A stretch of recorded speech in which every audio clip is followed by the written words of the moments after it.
Hello, this is Betty from Betty's Harvest Right Freeze Dryers group on Facebook. If you would like to learn more about freeze drying at home, come check it out. The link will be in the description box. This is a tray of cooked chicken breast that I used my Instant Pot to cook, so it's very tender. I have learned to love my Instant Pot. My daughter talked me into that, into using it. Sometimes we can be intimidated, but it pays just to take that giant leap of faith and do it. It's a lot easier to use than the freeze dryer, that's for sure. But I like how this turned out. It's going to go into my long-term food storage. I'll take a piece and put it into some water to rehydrate for you.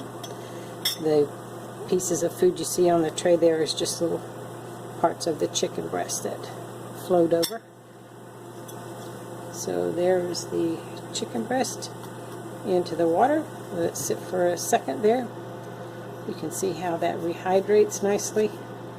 Doesn't take long. When your meats are cooked, it takes less time to rehydrate than if they are raw. I prefer to freeze dry my meats and proteins in a cooked state, but you can certainly do them raw.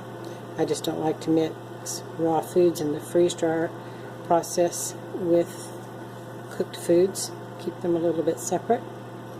Very nice. Let me go ahead and taste that. Excellent. Tastes just like I took it right out of the Instant Pot. Very nice. Great flavor.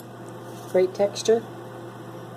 It's amazing, isn't it, that we can use our freeze dryers and preserve the foods for long-term food storage and eat it at any time. Doesn't take refrigeration or freezer. Just put it in a Mylar bag with an oxygen absorber or vacuum seal it in a mason jar. Good for a very long time. If you'd like to learn more, come check out my Facebook group, Betty's Harvest Right Freeze Dryers group.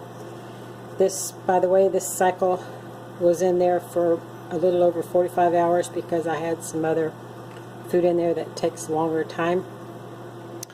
And I have a lot of people that always ask me what cycle times I use. I never use just a 7-hour dry cycle.